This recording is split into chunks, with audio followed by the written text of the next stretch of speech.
Good morning everyone.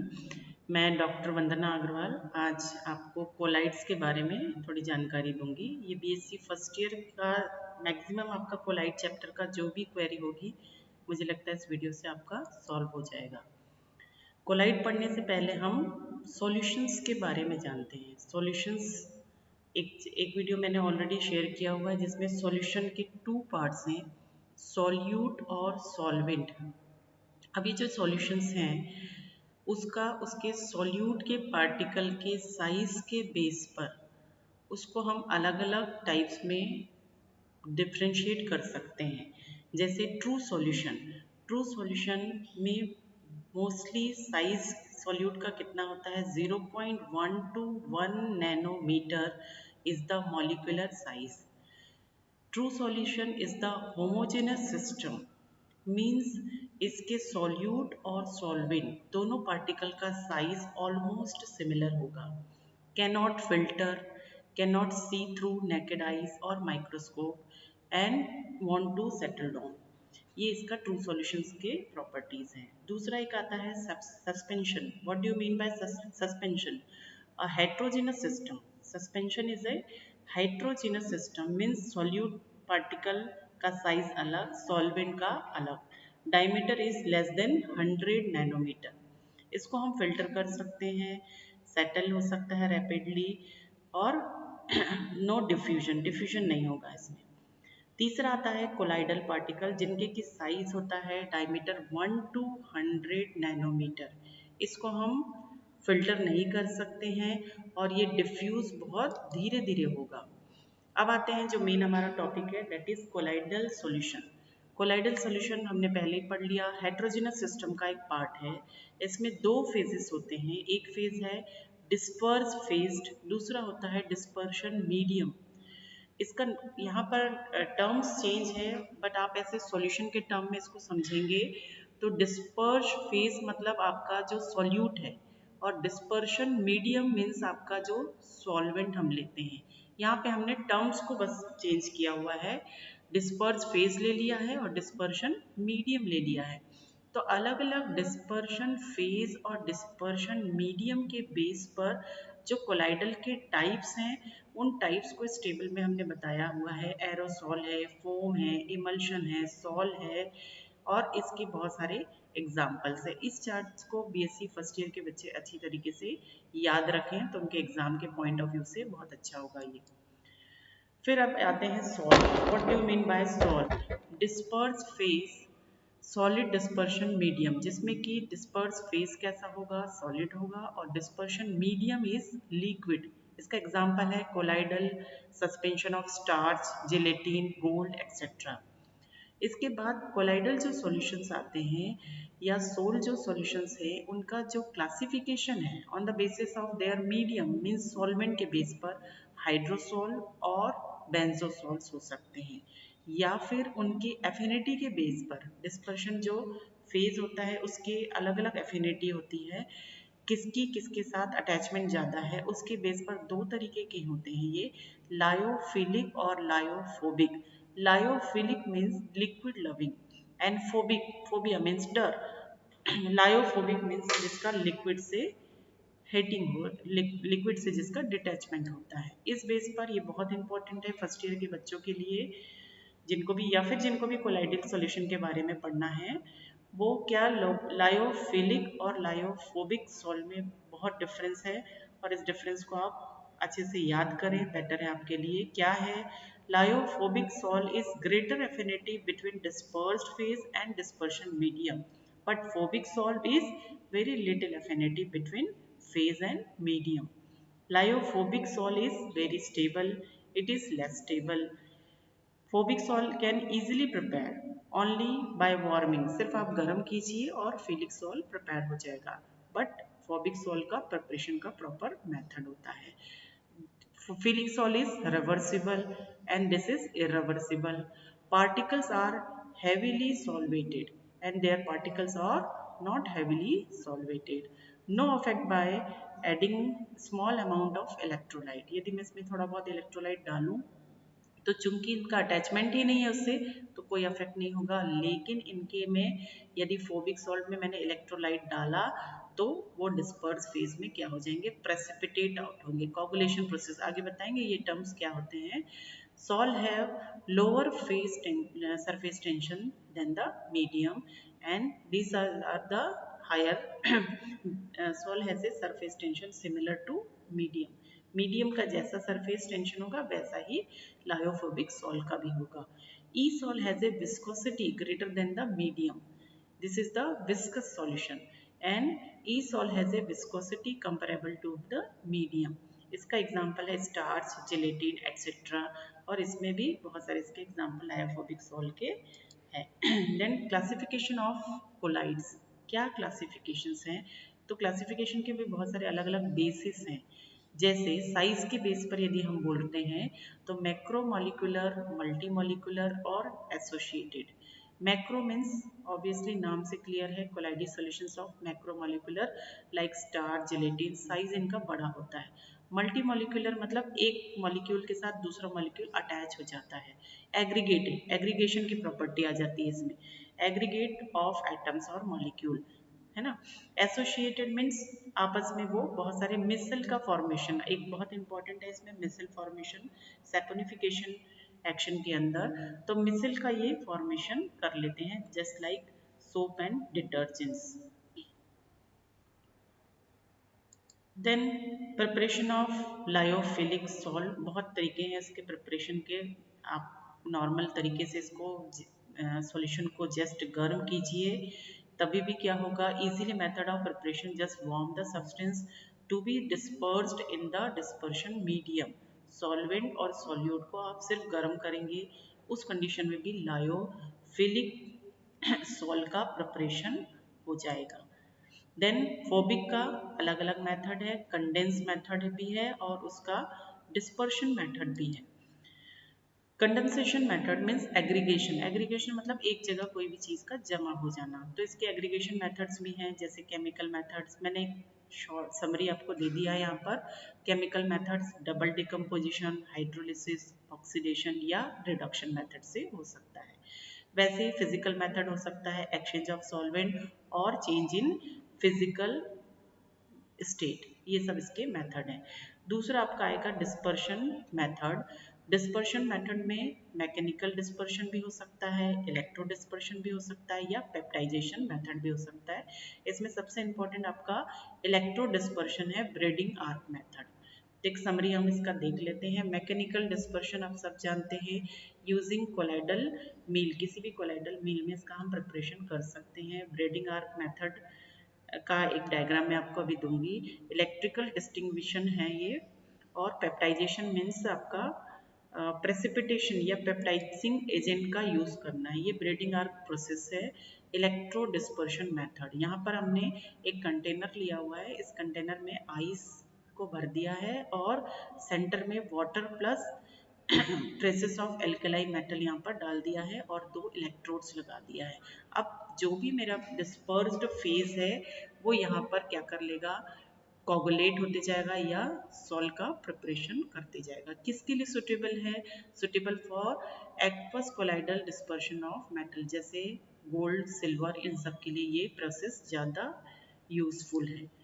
Then peptization method, peptizing agent की सहायता से यदि मैं सोल का फॉर्मेशन करती हूँ तो मैं that method is known as peptidization method. One of the ion adsorb on fresh precipitate which is held together by a van der Waals force of attraction.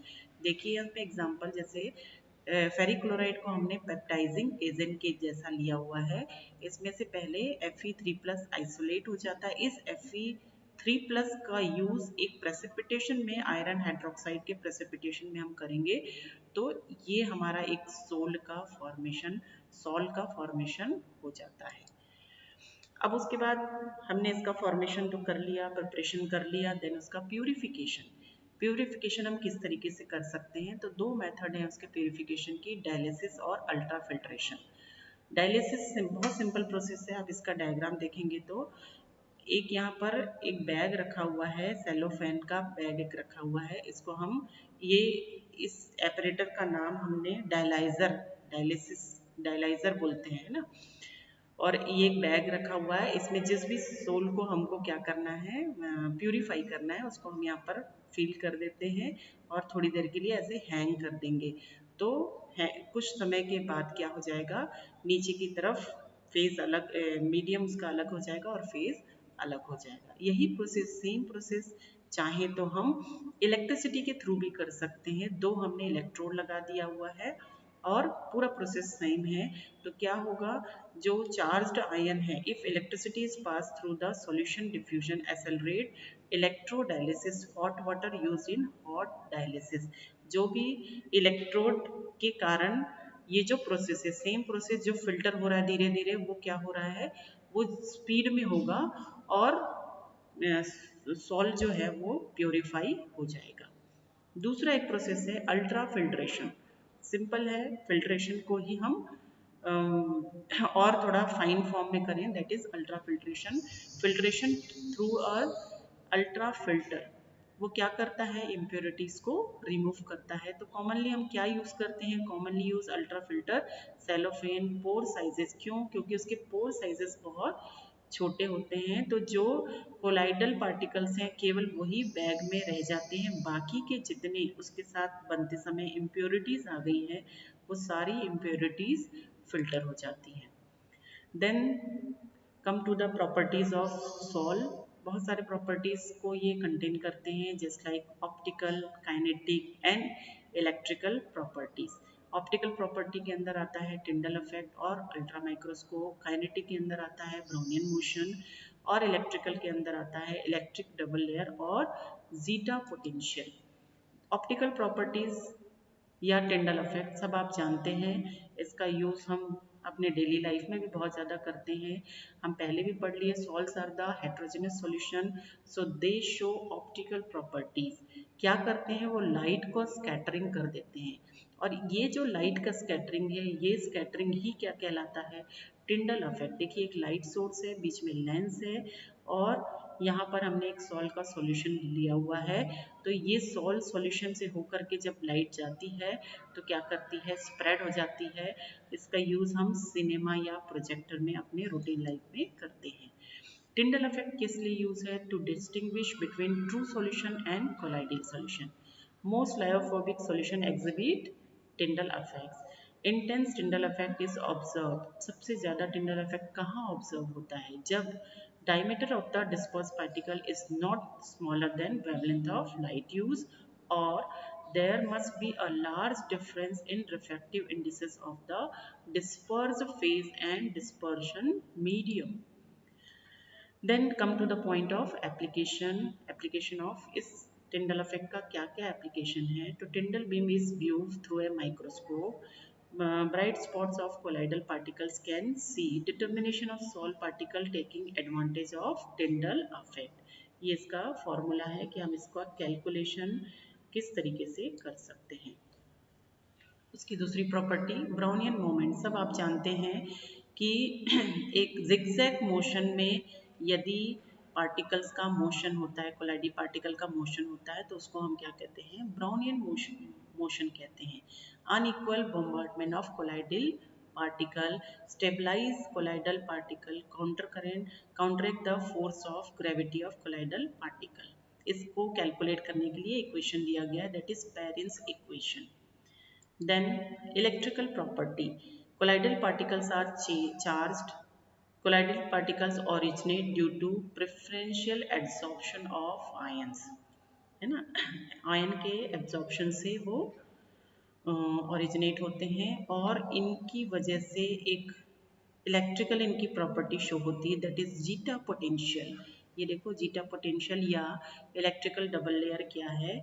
यहाँ पर हमने एक, पहले मैं इसका पढ़ के आपको बता देती हूँ। The difference in potential between the position of closest approach to the ions to the fixed layer at the surface and electroneutral region of bulk liquid across the diffuse layer is called zeta potential. Potential simple आप समझिए, potential means कोई भी charge को एक जगह से दूसरे जगह ले जाने के लिए जो भी वर्क करना पड़ता है, that is known as potential.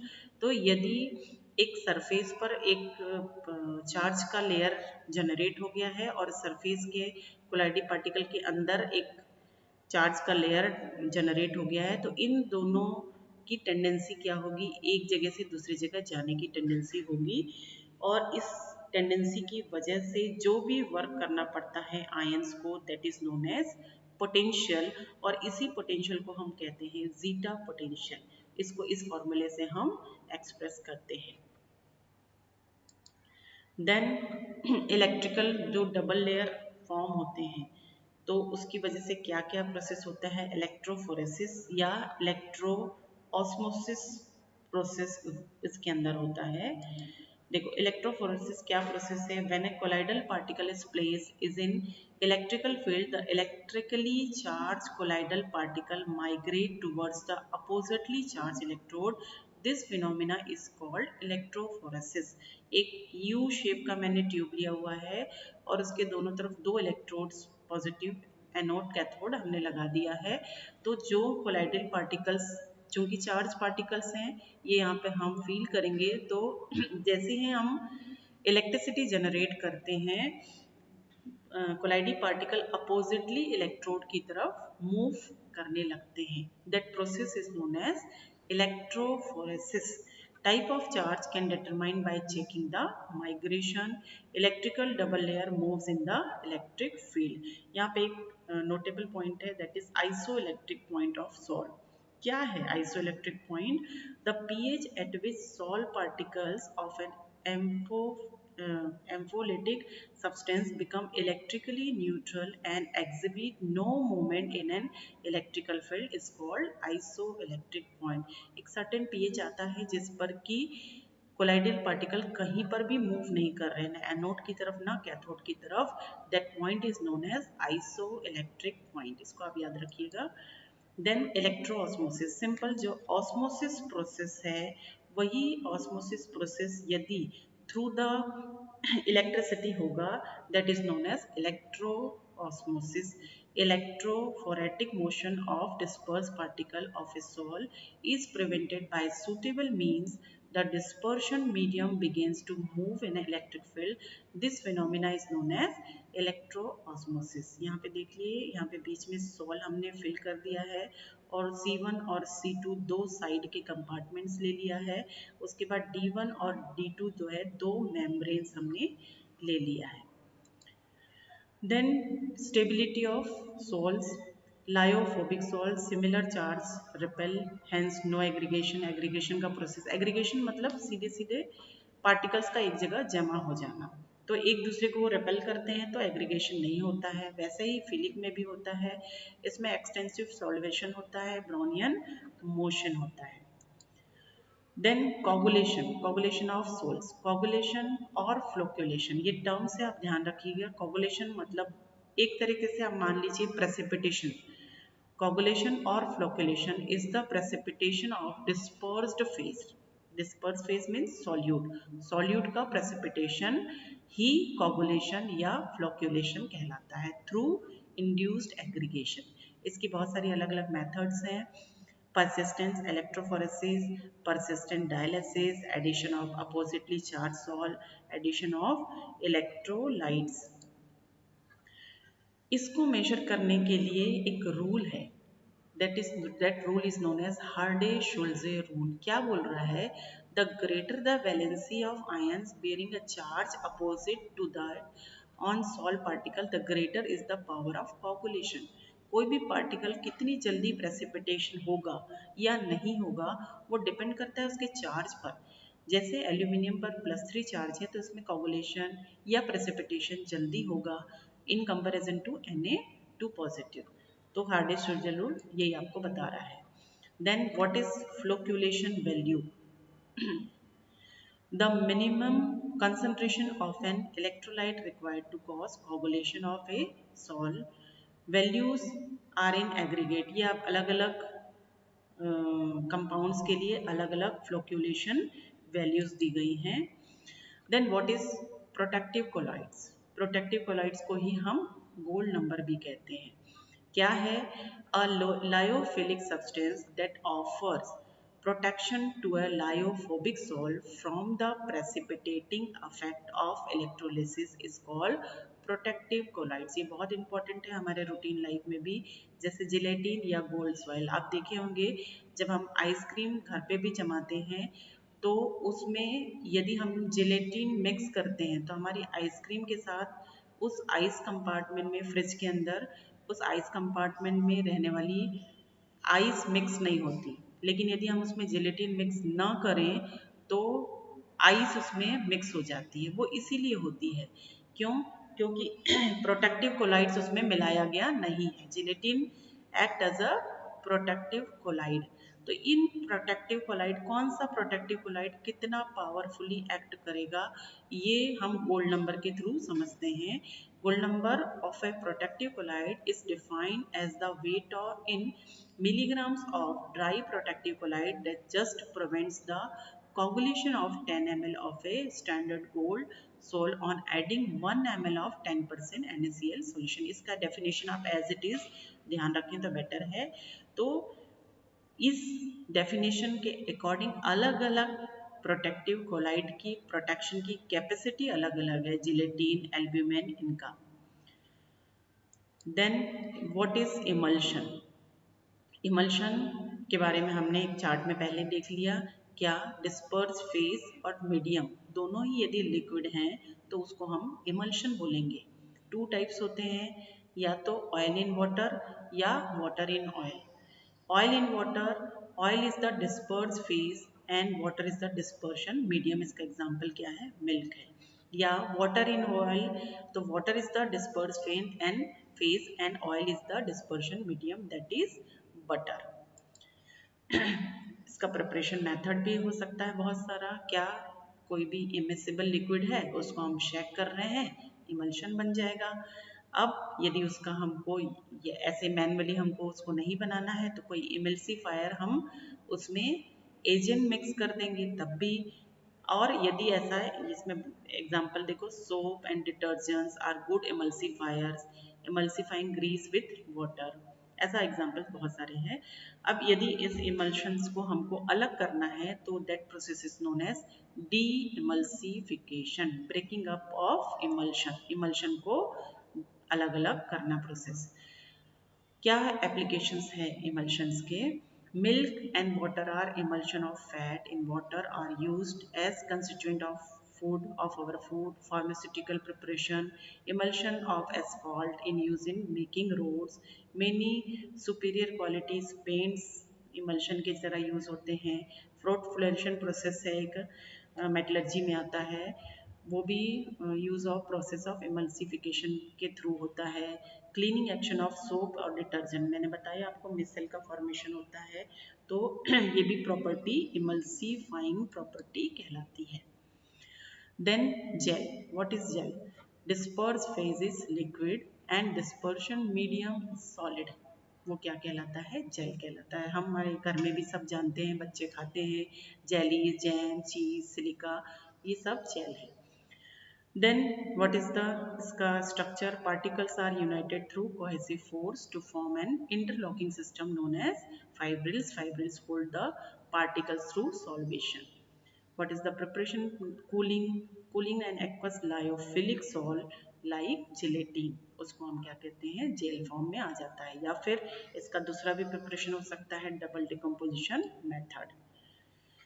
Then what is the properties of gel? Elastic and inelastic gel, दो तरीके के जेल हैं।